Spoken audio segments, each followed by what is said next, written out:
আসসালামু আলাইকুম সবাইকে। কেমন আছেন সবাই?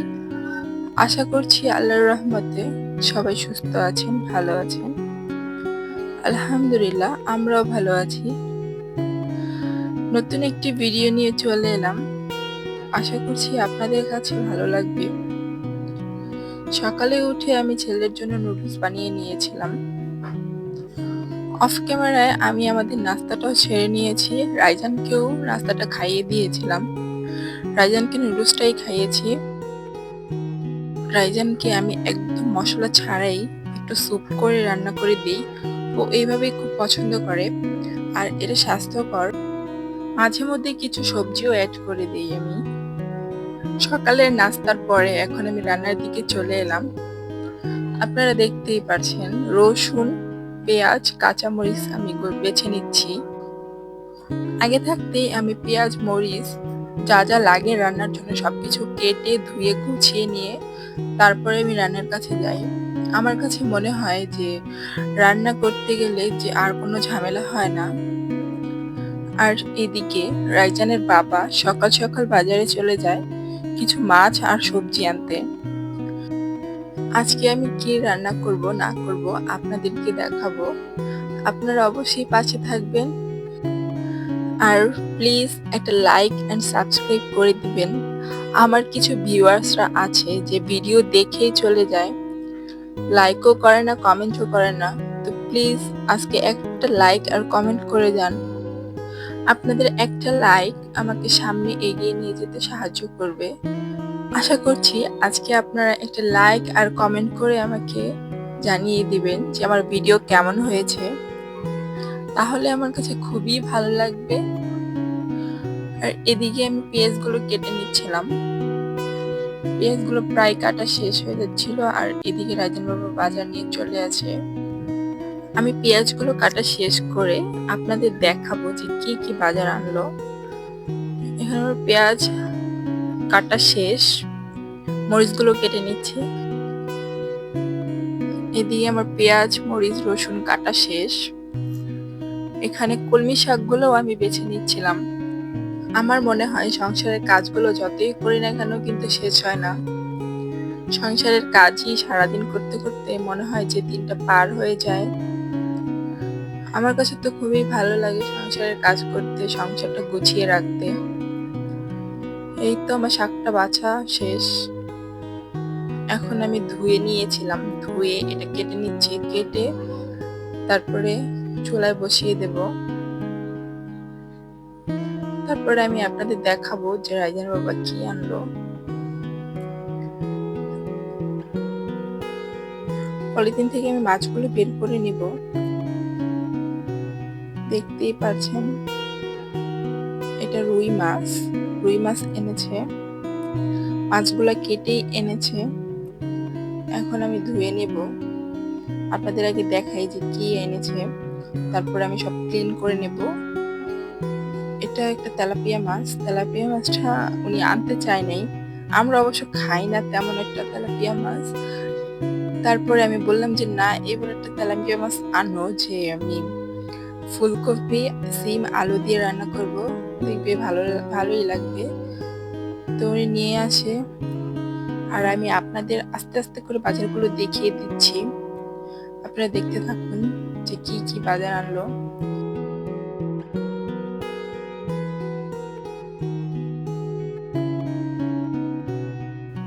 এই তো এই বাজারগুলো এনেছিল। আর এদিকে আমার ভাতটাও বলক চলে এসছে। দেখেন রাইজানের বাবা রাইজানকে চুল কেটে দিচ্ছে আর ও পানি নিয়ে দুষ্টুমি করতেছিল। ও একদমই সেলুনে গিয়ে চুল কাটতে চায় না। ওর বাবাই ওকে বাসায় বসে চুল কাটিয়ে দেয়। সেলুনে গেলে খুবই কান্না করে, ওকে কেউ ধরে রাখতে পারে না। এজন্য ওর বাবা বুঝিয়ে শুনিয়ে বাসায় বসে চুল কেটে দেয়। তারপরও ভালোই হয়, ওর বাবা ভালোই মোটামুটি চুল কেটে দেয়। আর এদিকে আমি মাছটা ধুয়ে নিয়েছিলাম, মুরগিটাও কেটে নিচ্ছি। দেখতে থাকেন আপনারা। আর এদিকে আমি আপনাদের দেখাচ্ছিলাম যে মুরগির মানে কোন দিক দিয়ে কাটা শুরু করলে একদমই সহজে মুরগি কাটা যায়। আমার এখানে আছেন যে সবাই হয়তো বা মুরগি কাটতে পারেন, আমি তেমন পারিও না।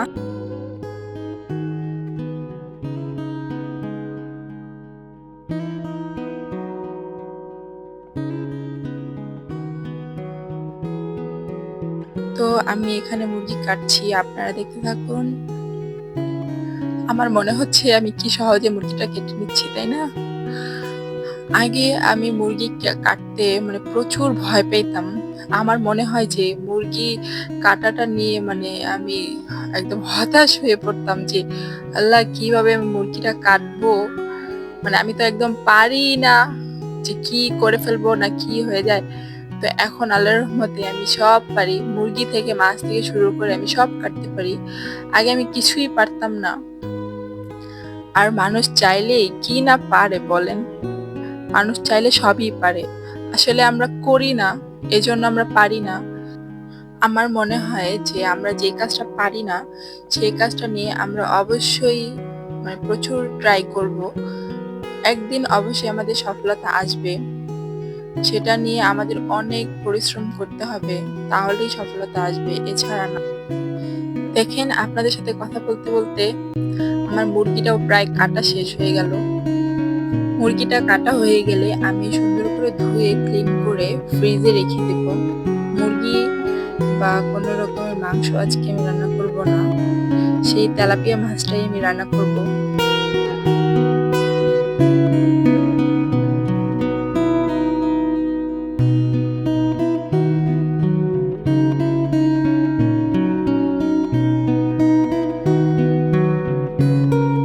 এখন আমি মাছটা সুন্দর করে ক্লিন করে নেব। দেখতেই পাচ্ছেন আঁশগুলো ছাড়িয়ে নিচ্ছি। আমাদের বাসায় মাছ, বড় মাছ আনলে কেটেই আনা হয়। এই মাছটা মোটামুটি তেমন বড় ছিল না, তাই হয়তো বা কেটে আনিনি। সমস্যা নেই, আমি কেটে নিচ্ছি। আর ওইদিকে আপনারা দেখতেই পাচ্ছেন আমি যে মুরগিটা কেটেছিলাম সেটা ধুয়ে রেখেছি। আর ওইদিকে রুই মাছটাও ধুয়ে রেখেছিলাম। আমি এই মাছটা কাটার পরে একসাথে ধুয়ে তারপরে ফ্রোজেন করে রাখবো। মাছের প্রায় আঁশটা ছাড়ানো শেষ, কাঁচি দিয়ে লেজটা কেটে নিচ্ছি। তারপরে আমি সুন্দর করে মাছটা ধুয়ে নিব।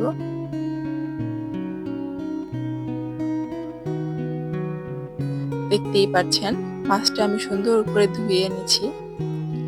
তারপরে আমি মাছটাকে কেটে নেব। কাটতে পারছিলাম না মাছটার আমি ভাবছিলাম যে মাছের পেটে হয়তো বা ডিম থাকবে, কিন্তু না,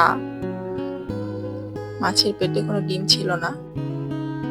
মাছটা কেটে আমি সবকিছু সুন্দর করে গুছিয়ে রেখে তারপরে আমি রান্নার দিকে চলে যাব।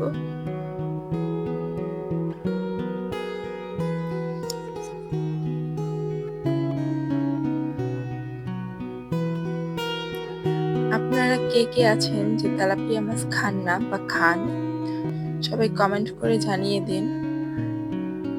আর কে কে আছে যে ঘরের সব কাজ করতে পারেন? আমার ভিডিও কে কে দেখেন সবাই একটু প্লিজ বলে যান কে কোথা থেকে আমার ভিডিওগুলো দেখছেন। আবারও বলছি, আমাকে প্লিজ একটা লাইক আর সাবস্ক্রাইব করে দিবেন। আপনাদের একটা লাইক আমাকে সামনে নিয়ে যেতে সাহায্য করবে। আপনাদের সাথে কথা বলতে বলতে আমার মাছটাও প্রায় কাটা শেষ হয়ে যাচ্ছে।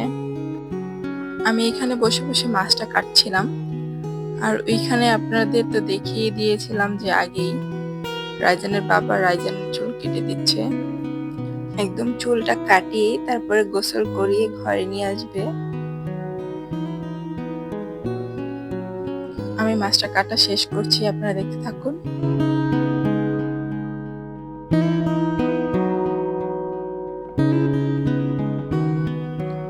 আমার মাছটা কাটা শেষ হয়ে গেছে। এখন আমি মাছটা সুন্দর করে ধুয়ে নিয়েছিলাম।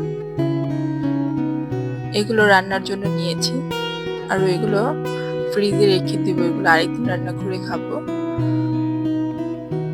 ওইগুলো আমি আবার রান্নার সময় আবার ভালো করে ধুয়ে নেব। এখন এগুলো আমি সুন্দর করে ফ্রোজেন করে রেখে দেব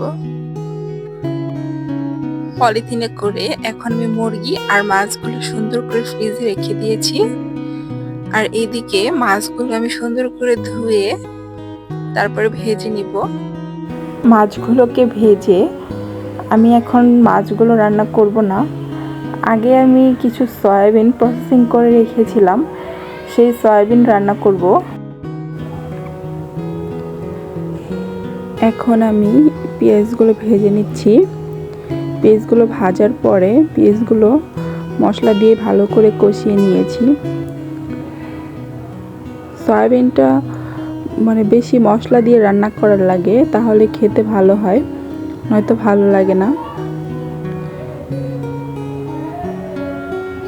আমি এখানে ভালো করে সয়াবিনটা কষিয়ে নিচ্ছি, একদম মাংসের মতো সুন্দর করে কষিয়ে কষিয়ে রান্না করলে ভালো লাগে আমার কাছে। এই তো আমার রান্নাটা শেষ, এখন আমি নামিয়ে নেব। এখন আমি আবার পেঁয়াজ ভেজে নিচ্ছি। ভেজে তরকারিটা অফ ক্যামেরায় কষিয়ে নিয়েছিলাম মশলাটা। তারপরে আমি এখানে সবজি অ্যাড করব। এখানে ফুলকপি, আলু, সিম রয়েছে। এটা আমি সুন্দর করে ধুয়ে নিয়েছিলাম। এখন আমি এই মশলার সাথে ভালো করে এগুলো কষিয়ে নেব। কার কার কাছে ভালো লাগে এই সিম, আলু, ফুলকপির তরকারি? আমার কাছে কিন্তু খুবই ভালো লাগে। শীতের দিনের সবজি কিন্তু খুবই মজার, তাই না? দেখুন আমি এখন ভালো করে এটা কষিয়ে নেব। আর আমার ভিডিওর কোন স্ক্রিপ্টটা বেশি ভালো লেগেছে আপনারা আমাকে কমেন্টে জানিয়ে দিবেন। আর এদিকে আমি তরকারিটা ভালো করে কষিয়ে নিচ্ছি। দেখুন প্রায় কষানো শেষ।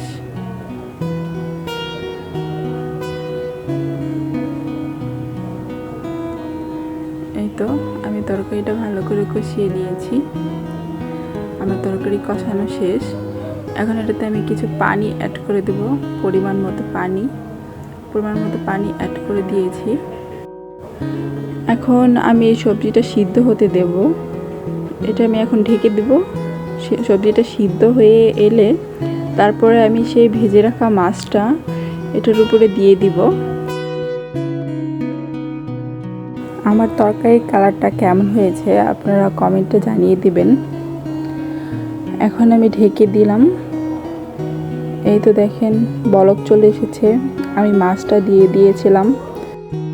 আমার তরকারিটা হয়ে গেছে। এখন আমি এটাতে সামান্য একটু গরম মশলার গুঁড়ো অ্যাড করে দেব। তারপরে তরকারিটা নামিয়ে নেব। তরকারিটা আমি একটু ঝোলঝোলি রেখেছি। রাইজানের বাবা একটু ঝোলঝোলি খেতে পছন্দ করে। এই তো আমার রান্নাটা শেষ। এদিকে রাইজানের বাবা বসে বসে খাচ্ছিল আর আমি ভিডিও করছিলাম। রাইজানের বাবা ডায়েটে আছেন। দেখুন উনি ভাত খাচ্ছে না, শুধু মাছ আর সবজিটাই খাচ্ছে। আজ এই পর্যন্তই। আসসালামু আলাইকুম, আল্লাহ হাফেজ।